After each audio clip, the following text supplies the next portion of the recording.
This week on the Disney Q&A, I'm flipping things around. Instead of answering a question you ask me, I'm going to ask you a question. The Carousel of Progress. It's a classic. Space Mountain. Classic. Stitch's Great Escape. Not so much. Rock and Roller Coaster. Maybe? What makes a Disney attraction a classic? I'll be honest, this is an unfair question. There is no real objective answer, and the range of subjective answers is bound to be so wide that we probably won't even come to a consensus here. I don't even know if I have a personal answer. But I feel like it's worth asking anyway. After all, it's the common argument made whenever Disney announces changes to an attraction. Someone, somewhere, inevitably makes the claim that Disney is crossing the line by making the change because that ride in question is a classic. Well, what makes a Disney ride a classic? Is it the theme, its age, history, fandom? Is it a combination of those? And if so, can a ride be a classic without some of them? Are certain aspects more important than others? Let's look at some of the more common answers. First up, Walt's Legacy. This seems like an easy answer. If Walt had a hand in the creation of a ride, it's obviously a classic. After all, he was the man behind it all. But where does that line get drawn? Take the Carousel of Progress, for instance. Walt was heavily involved in the creation of the attraction for the 1964 World's Fair. So much so that the attraction was eventually renamed to Walt Disney's Carousel of Progress. Yet today the ride is very different from what Walt had built. It moved locations multiple times, and it's seen a name change. More importantly, it's had the entire script rewritten in the past and had its cast replaced with new voice actors. And last but not least, we've seen the entire final scene change. So is it still a classic, and if so, why?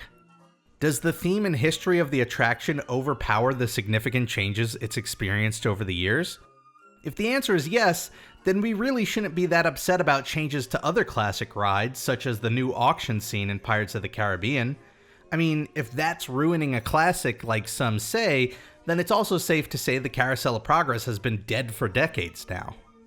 Speaking of decades, where does age factor into this, and is it relative? A real eye-opening moment for me came just a couple of years ago. At that time, my videos were mainly centered around Minecraft recreations of Disney World, so understandably my audience leaned a bit younger. Disney had just announced that they were getting rid of the Sorcerer Mickey's hat in Hollywood studios. For many people my age and older, this was fantastic news. Many of us saw it as an ugly and unneeded addition to a park that already had a perfectly good centerpiece since day one. Yet a lot of younger viewers were really bummed about the news.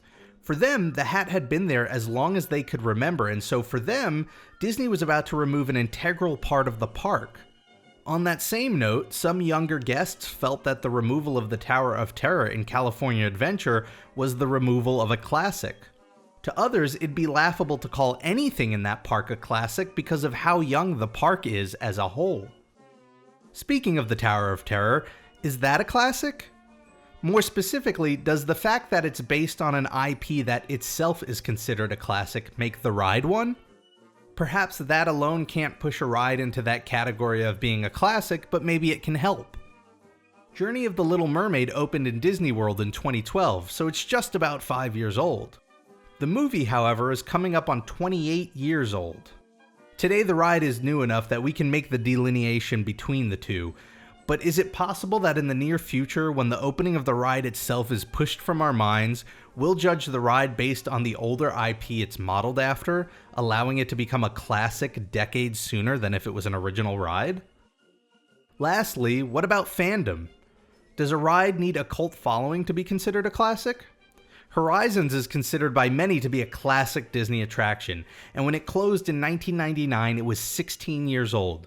There are fan pages, t-shirts, buttons, and so much more made in dedication to this ride. As far as a fan following for Disney attractions go, Horizons is up there on the list. Just recently, Rock and Roller Coaster celebrated its 18th anniversary, making it 2 years older than Horizons. So if it closed tomorrow, would the Disney World fandom classify Rock and Roller Coaster as a classic Disney attraction in the same way as Horizons? My guess is it would be missed, but no, it wouldn't be considered a classic. The ride has fans, but it doesn't have a fandom. I'll be honest, I don't have an answer for you all. I don't think anyone will have a definite answer. Like I said at the top of the video, there are so many variables that go into how we collectively look at an attraction that it'd almost be impossible to come up with one definition. My hope wasn't that someone would figure out the secret equation that makes a ride a classic. Instead, it's that we consider everything that goes into it so that the next time Disney replaces a scene in an old ride or rethemes a relatively young ride and we're tempted to get on a soapbox and decry the ruining of a classic, we stop for a moment to consider what that even means.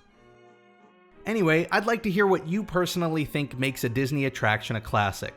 There's no right or wrong answer, and I'm hoping it starts a dialogue that helps us think about what we value in these rides. Let me know in the comments below, and be sure to leave any questions you have for future Q&As down there as well. Thanks for watching, and I'll see you next time.